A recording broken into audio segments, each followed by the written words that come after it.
Welcome back. I'm so glad you're here. We're doing something different.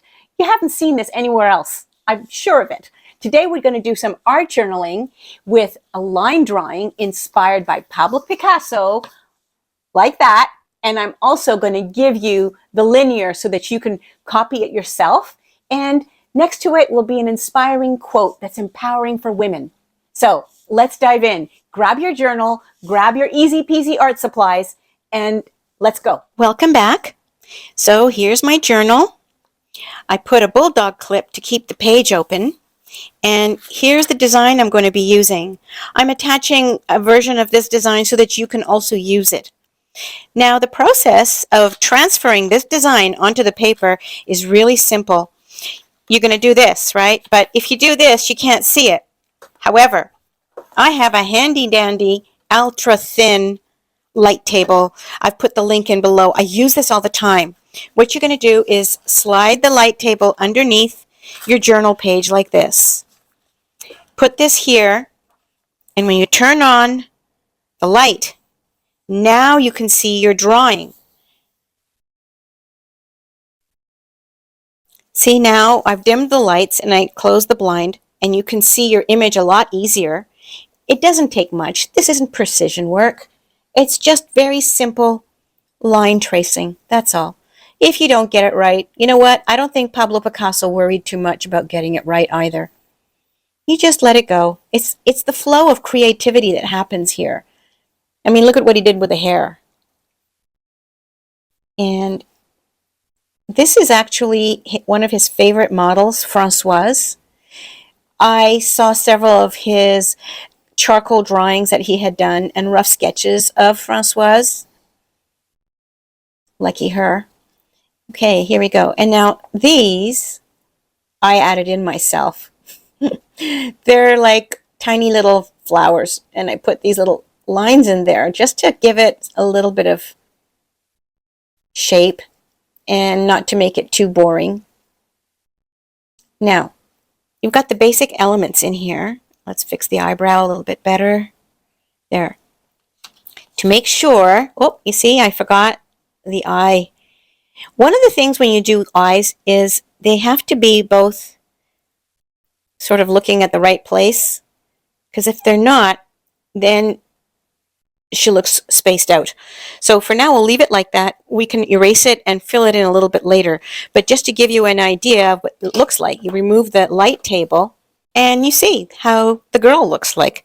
She's not the best, but I can go in with an eraser and change that now that I'm not working with a light table underneath and fix it. Otherwise, you can just erase it all together and make two large black dots, like fill in the whole eye like that.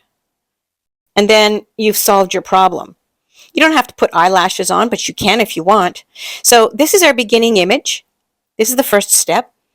And congratulations, you did it. And I do this a lot because when you create an image, you don't want to have to do it over and over again. It's a lot faster to just trace it real quick. I put the links for that light table because I don't go any, even when I travel, I bring that light table with me because it's so practical.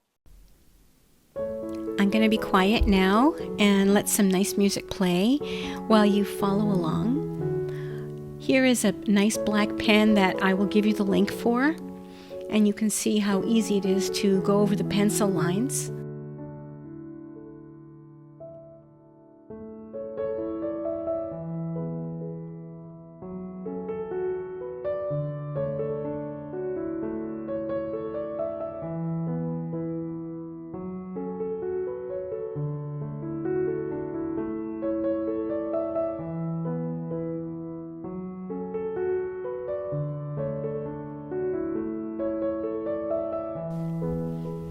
Now we will do the same thing. Use a pencil to write out the quotation.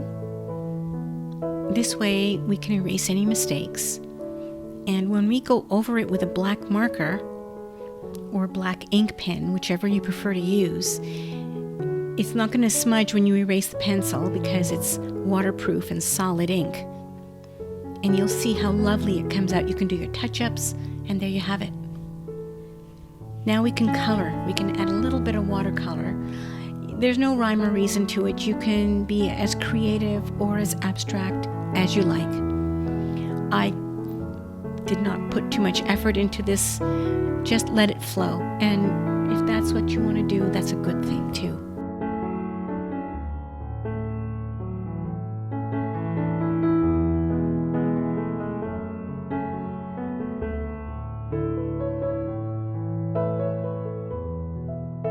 Here I'm using a little spritz bottle that you get at the dollar store in the travel kits. I use it to wet the page so I can put another color in. And the beauty of watercolor is that the colors mingle in together in such a beautiful way that you couldn't do it with a brush. And also the brush I'm using isn't a fancy brush. It's the water brush that comes with the paint kit. It's a very versatile brush, and you can see that you can do all kinds of things. You can do precision work, like I did with the little rosebuds in her hair, and you can do some background splishy, splashy stuff. I have used this image several times before, and I never get tired of it, so you can do the same. Here's an example of what I've done.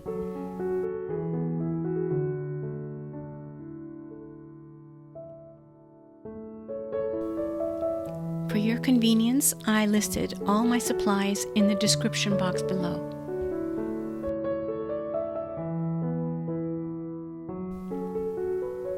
And there you have it. We're all done. I hope you've enjoyed this. Let me know in the comments section what your thoughts are about this and if you'd like to see more. Thank you so much for watching, and be empowered.